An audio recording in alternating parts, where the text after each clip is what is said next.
Connor O'Gara joining us here from Saturday Down South. Connor, appreciate you, doing it today, and you usually come on with us on Mondays. We didn't have a show, though.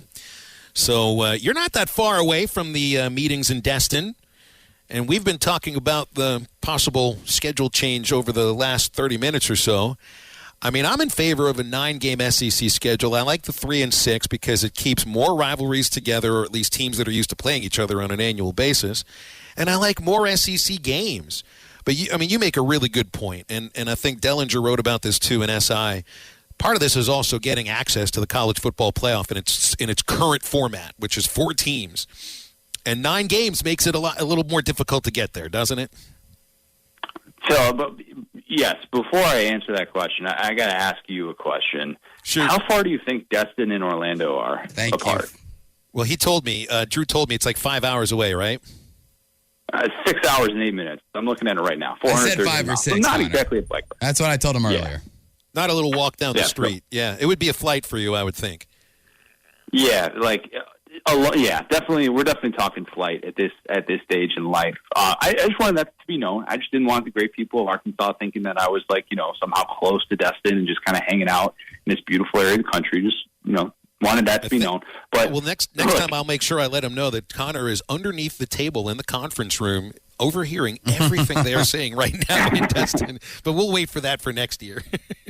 Yes, exactly. Look, I think that there are pros and cons of both scheduling models. The 3-6, I think a lot of fans see that and they think, well, perfect. I'm going to get to see more SEC games. You're going to get to hold on to those significant rivalries, and you're going to feel good about the direction. And you're like, all right, well, if everybody's going to be going to a 9-game conference schedule and if we have expansion, then, yeah, that makes a lot of sense.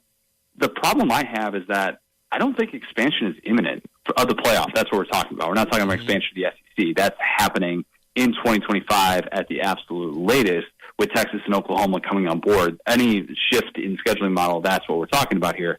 But I'm more in favor of the 1-7. I think that's the best way to go because you stay at that 8-game conference schedule. That's the biggest thing that the SEC has figured out during the 4-team playoff era that I don't think we realize how much of an impact and how lopsided some of those numbers are. I mean, if you just look at it from the teams who have played the 8-game conference schedule, they have made it into the college football playoff 15 of 16 opportunities. It's only 9 of 19 opportunities for those others playing the 9-game conference schedule. I think playoff semifinal record, the 8-game conference schedule, those teams are 13 and 4. The 9-game conference schedule, those teams are 1 and 8.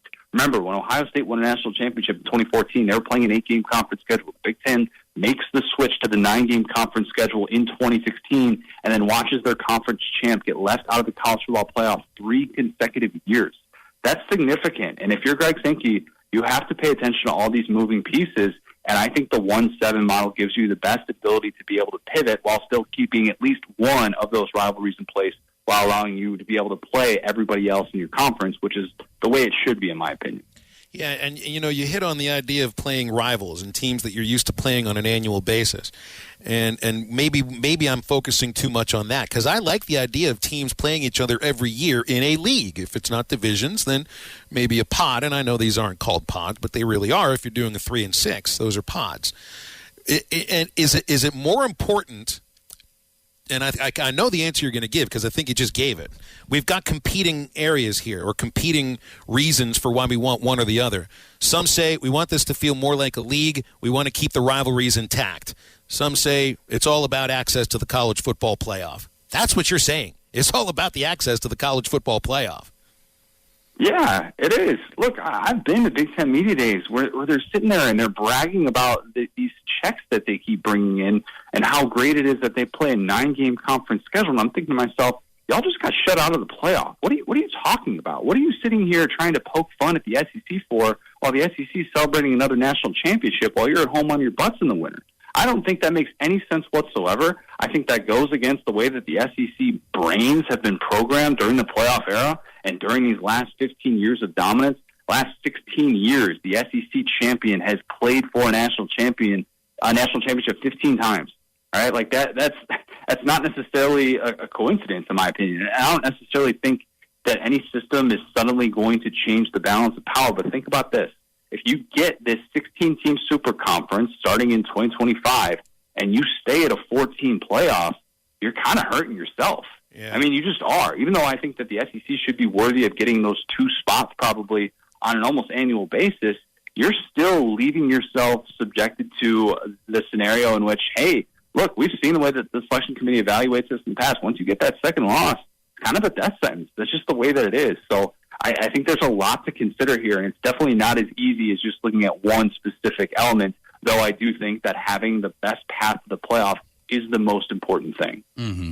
And you're exactly right. I mean, when you play in a sport where 2 losses is a death sentence, and it's just you might as well not even play the rest of the season once you hit that 2-loss mark, because you know more than likely you're going to be out of it for the college football playoff. And I brought this question up last segment when we're talking about scheduling, especially in the SEC, what games go, what games have to stay, rivalries, forced rivalries. And we were talking about Arkansas versus Missouri. And I had the thought of, with Missouri being in the East and just geographically just not close to really anybody, after having seen how it's played out the last few years since they joined the league, do you think if the SEC could go back, they would have put Missouri just in the West and move somebody over to the East, and then almost it'd make this whole thing kind of a little bit easier? Because I feel like Missouri's kind of the one outlier in this whole thing. I don't think they care about geography. I really don't. I think they've now realized from a competitive standpoint, we've got to get this thing back on track. I mean, there are problems with this current model. You've had one division win 12 of the last 13 conference championships. I mean, think about that. And then the one year in which an SEC East team won the conference title, 2017, an SEC West team ends up winning the national championship and beating an SEC East team in there. So the balance of power is totally off. I mean, it just is. Adding A&M, to the West probably skewed that a little bit more, but at the same time, it's like, well, A&M has had 2 winning seasons in conference play since they joined the SEC. So what are we really talking about here as it relates to the balance of power, which, Mizzou has been to more conference championship games since they've arrived since A&M. So I think you can kind of go both ways with that. I think that the good thing about whatever model is settled on, whether it's the 3-6 or whether it's the 1-7, we're going to get more balance. The problem that I didn't even bring up, though, with 3-6 that I think is worth remembering is that there are going to be some teams that are really frustrated with their annual matchups. I mean, they just are. And, if you have the 1 instead of the 3, then, Mizzou and Arkansas, they might kind of look in the mirror and be like, hey, we actually, this worked out pretty well for both of us. But at the same time, it's like, well, you're still getting to play these 7 rotating home and home. So the schedule is, really mostly even. There's not a whole lot of imbalance to it. So I'm definitely more in favor of that, though obviously I think that there are definitely some drawbacks. Mm-hmm.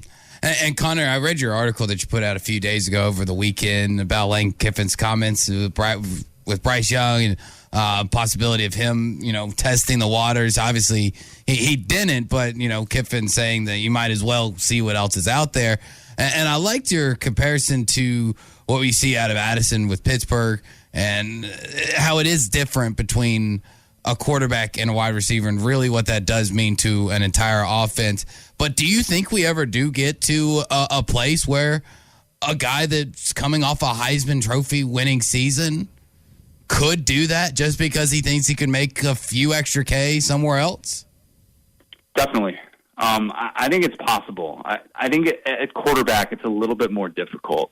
I think what gets a little bit lost in the Addison discussion is that his quarterback, of course, Kenny Pickett, a Heisman finalist, was off to the NFL. He was going to be playing with a new quarterback, Edon Slovis, the transfer from USC. He was also going to be playing with a new offensive coordinator. Mark Whipple is off to Nebraska. So the pieces around Jordan Addison had changed, and that was going to impact his next level of value. Now, for someone like Bryce Young, if Bryce Young actually entered the transfer portal or at least wanted to play that card and had no intention whatsoever of leaving, let's also think about the way that quarterbacks are scrutinized and what that could mean at the next level. I know we think that everything with the rookie wage scale is kind of all the same and that, it doesn't really matter like where Bryce Young could go. He'd be, potential top 5 pick wherever. But like the difference between the number 1 overall pick and the number 10 overall pick is $17 million of guaranteed money. That is significant. And if you're a quarterback and that's being something that's kind of held against you, of like, oh, we don't know how great of a leader he is because dude entered the portal after the spring, in which he's coming off of a Heisman Trophy season just to get more money. We criticize teammates like Spencer Rattler, and we see all the clips that come out of him where he's criticizing teammates in high school on that QB1 show. And I just think that something like that with a quarterback is treated a little bit differently than someone like Jordan Addison's position. I think Kiffin brought up a perfectly fair point specific to Bryce Young's scenario wherein he's returning his head coach, his offensive coordinator. He's got a lot of talented receiver and running back options via the transfer portal. I don't think it quite makes as much sense, and I think that the bad probably outweighs the good. Mm-hmm. Real quick, Connor, I saw the biggest stat and biggest tweet that I wanted to see all day about 2 hours ago from Pat Smith from WJOX in Birmingham, the SEC seeding chart. And Jimbo and Nick, there's a lot of people in between them. What were your thoughts on the seeding chart? You're a little disappointed they're not sitting right next to each other? They did it alphabetical order, right? So they're good. They had those bases covered. They get to make those decisions. I mean, like I'm more a fan of like a first come first serve basis. Mm-hmm.